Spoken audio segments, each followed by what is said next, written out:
आखिरकार all India Muslim personal board के तमाम जिम्मेदारों के बड़े गौर व खोज के बाद मुस्लिम पर्सनल बोर्ड ने वक्फ संशोधन बिल के खिलाफ देश भर में प्रदर्शन करने का ऐलान कर दिया है। मुस्लिम पर्सनल बोर्ड ने इस आंदोलन की शुरुआत दिल्ली के ताल कटोरा स्टेडियम से करने का ऐलान किया है। बोर्ड ने साफ तौर पर कह दिया है कि उत्तर प्रदेश में योगी आदित्यनाथ के प्रदर्शन को रोकने के मंसूबे को नाकाम बनाया जाएगा। इसके लिए जिस भी कुर्बानी की ज़रूरत होगी वो कुर्बानी दी जाएगी और लखनऊ में बड़े पैमाने पर प्रदर्शन किए जाएंगे।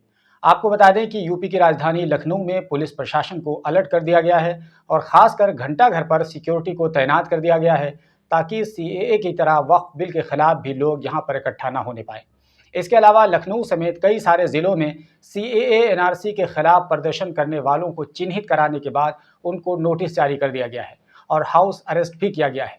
वहीं लखनऊ में सीएए एनआरसी के प्रदर्शन के दौरान अपने बच्चे को कमर पर बांधकर घंटा घर में प्रदर्शन को लीड करने वाली महिलाओं में से एक उज़मा परवीन को राजधानी पुलिस की जानिब से 10 लाख रुपए का नोटिस जारी किया गया है और कहा गया है कि अगर आप बाहर निकलकर प्रदर्शन करेंगी तो आपको 10 लाख रुपए का जुर्माना देना होगा। इसके अलावा समाजवादी पार्टी की लीडर सुमैया राना और कांग्रेस की लीडर उरूसा राना और दीगर को हाउस अरेस्ट किया गया है। वहीं मुजफ्फरनगर में बिल के खिलाफ all India Muslim personal law board की अपील पर काली पट्टी बांधकर नमाज पढ़ने वाले 2 दर्जन अफराद को नोटिस दिया गया है। इसी तरह बीते दिनों नोएडा पुलिस की जानिब से मस्जिदों के कुछ इमामों को भी 50-50 हज़ार रुपये का नोटिस भेजा गया था। हालांकि हुकूमत के इस रवैये पर रिहाई मंच का कहना है कि वजीर आला योगी आदित्यनाथ इस मामले में भी मनमानी कर रहे हैं जो कि जमहूरी निज़ाम के खिलाफ है। तो इन्हीं तमाम वाक़यात की तरफ इशारा करते हुए मुस्लिम पर्सनल लॉ बोर्ड ने योगी आदित्यनाथ के खौफ को चैलेंज करने का फैसला किया है और कहा है कि इस बिल के खिलाफ प्रदर्शन होगा और इस दौरान हर तरह की कुर्बानी पेश की जाएगी और इससे पीछे नहीं हटा जाएगा। बोर्ड के जनरल सेक्रेटरी मौलाना फजल रहीम मुजद्दिदी ने आंदोलन का खाका पेश करते हुए कहा कि न सिर्फ इस बिल के खिलाफ पुरअमन एहतजाज किया जाएगा बल्कि कानूनी रास्ता भी इख्तियार किया जाएगा, यानी कि अदालतों का भी रुख किया जाएगा और वहां भी वक्फ बिल के खिलाफ कानूनी लड़ाई लड़ी जाएगी। बोर्ड की तरफ से यह भी कहा गया है कि हर राज्यों की राजधानी में मुस्लिम लीडरशिप सिंबॉलिक तौर पर गिरफ्तारियां देगी और जिला स्तर पर भी प्रदर्शन किए जाएंगे और इन प्रदर्शनों के अंत में डीएम के जरिए राष्ट्रपति द्रौपदी मुर्मू और गृह मंत्री अमित शाह के लिए मेमोरेंडम सौंपा जाएगा। पहले मरहले का प्रोग्राम 1 जुमे से दूसरे जुमे तक इसी तरह चलता रहेगा और इस दौरान कई सारी जगहों पर बड़े पैमाने पर एहतजाजी प्रोग्राम मुनक्किद किए जाएंगे। उनमें दिल्ली, कोलकाता, हैदराबाद, जम्मू कश्मीर, रांची, मालेरकोटला और लखनऊ शामिल हैं। पहले मरहले में ये सारे प्रोग्राम बकरीद तक जारी रहेंगे। उसके बाद आइंदा का प्रोग्राम तय किया जाएगा। बोर्ड ने यह भी कहा कि एक और बड़ा काम किया जाएगा कि देश के गैर मुस्लिमों के साथ राउंड टेबल मीटिंग का भी सिलसिला होगा और इस दौरान उन गलतफहमियों और झूठ को उजागर किया जाएगा जिसको सरकार और कम्युनल ताकतों के जरिए लोगों के जहनों में डालकर उनके जहनों को परागंदा किया गया है, जहरालूद किया गया है, तो दलीलों से समझाकर उसका इजाला किया जाएगा। इसी तरह दिल्ली में दूसरे धर्मों के लोगों के साथ मिलकर उनके औकाफी इदारों के जिम्मेदारों के साथ मीटिंग की जाएगी और उन्हें भी कहा जाएगा कि वक्फ बिल हम सब के लिए खतरनाक है। मुस्लिम पर्सनल लॉ बोर्ड ने भारत के मुसलमानों को ढारस भी बधाई है कि उन्हें मायूस और दिलबर्दाश्ता होने की बिल्कुल भी जरूरत नहीं है। बोर्ड की लीडरशिप खुद भी इस मामले में कुर्बानी देने से पीछे नहीं हटेगी और देश के सभी अमन और इंसाफ पसंद ताकतों के साथ इस आंदोलन को चलाने का काम करेगी और वक्फ बिल के खिलाफ मजबूत आंदोलन को जारी रखेगी। बोर्ड ने नौजवानों से सब्र से काम लेने की अपील की है और यह भी कहा है कि जज्बात में आकर कोई ऐसा काम न करें जिससे फिरका परस्त अनासिर को खेल खेलने का मौका मिल जाए। इस तरह मुस्लिम पर्सनल लॉ बोर्ड के जिम्मेदारों और मीटिंग में शामिल लोगों ने फैसला किया है वो इस बिल के खिलाफ हर तरह की परेशानियों का पूरी ताकत और हिम्मत के साथ मुकाबला करेंगे। इस मीटिंग की सदारत बोर्ड के अध्यक्ष मौलाना खालिद सैफुल्लाह रहमानी ने की।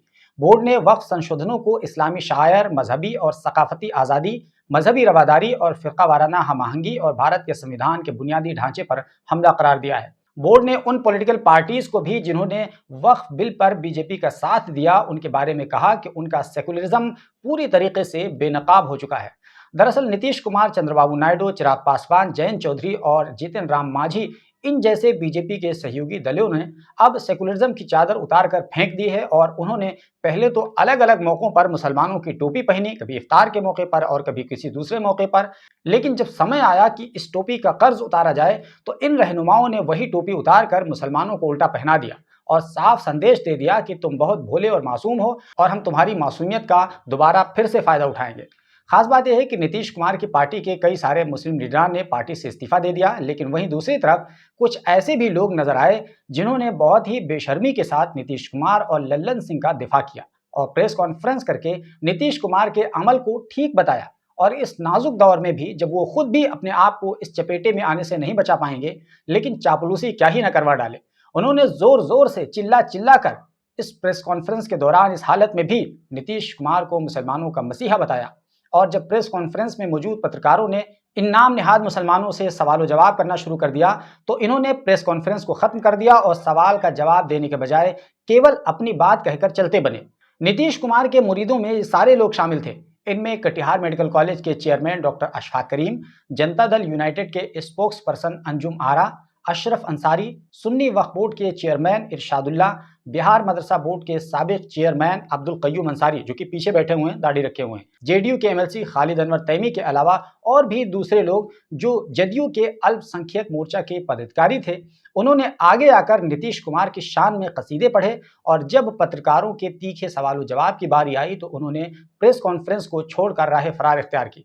दरअसल ये वो लोग हैं जिन्होंने नीतीश कुमार की सरकार में मलाई खाई है, चाहे डॉक्टर अशफाक करीम हो या अब्दुल कय्यूम अंसारी हो या फिर खालिद अनवर तैमी हो या दूसरे और लोग हों। तो जब इन लोगों ने मलाई खाई है तो इसको अदा करने का यही सही समय है। इसलिए जब नीतीश कुमार के खिलाफ बिहार में और देश भर में थू-थू होने लगी तो जनता दल यूनाइटेड ने इन चापलूसों को आगे किया और कहा कि अब तुम्हारा समय आ गया है और तुम्हें इस इल्जाम से नीतीश कुमार को बचाना है। और इन्होंने बिल्कुल वैसे ही किया जैसा इनसे कहा गया था। और इन पाखंडियों ने अपने ईमान और मुसलमान होने का थोड़ा भी लिहाज नहीं रखा। तो इनको देखने के बाद कभी कभार ऐसा लगने लगता है कि पैसा और पावर में बड़ी ताकत है दोस्तों। इस ताकत के आगे ईमान की ताकत भी कमजोर पड़ जाती है। लेकिन ये सबके लिए नहीं है, बल्कि उन लोगों के लिए है जो इसीलिए जीते मरते हैं। उन्हें ओहदा और पावर मिल जाए, बस कुछ भी जाए इसकी कोई फिक्र नहीं। इसकी अगर ताज़ा मिसाल देखना है तो आप ये प्रेस कॉन्फ्रेंस देख सकते हैं। तो खैर ये ताज़ा अपडेट थी वक्फ बिल से मुताल्लिक। और वक्फ बिल का मामला चूंकि ये बहुत ही नाजुक मामला है, पूरे देश में इसको लेकर हंगामा है, हम इस पर अपनी नज़र बनाए हुए हैं और आगे जो कुछ भी होगा हम इस पर आपको ज़रूर आगाह करेंगे। बाकी आप हमारे चैनल को सब्सक्राइब कर लीजिए, वीडियो को लाइक कर दीजिए, शेयर भी कीजिए ताकि ज़्यादा से ज़्यादा लोगों तक हमारी बात पहुँच सके। फेसबुक पर देख रहे हैं तो हमारे पेज को फॉलो कर लीजिए। मिलते हैं एक दूसरी वीडियो के साथ।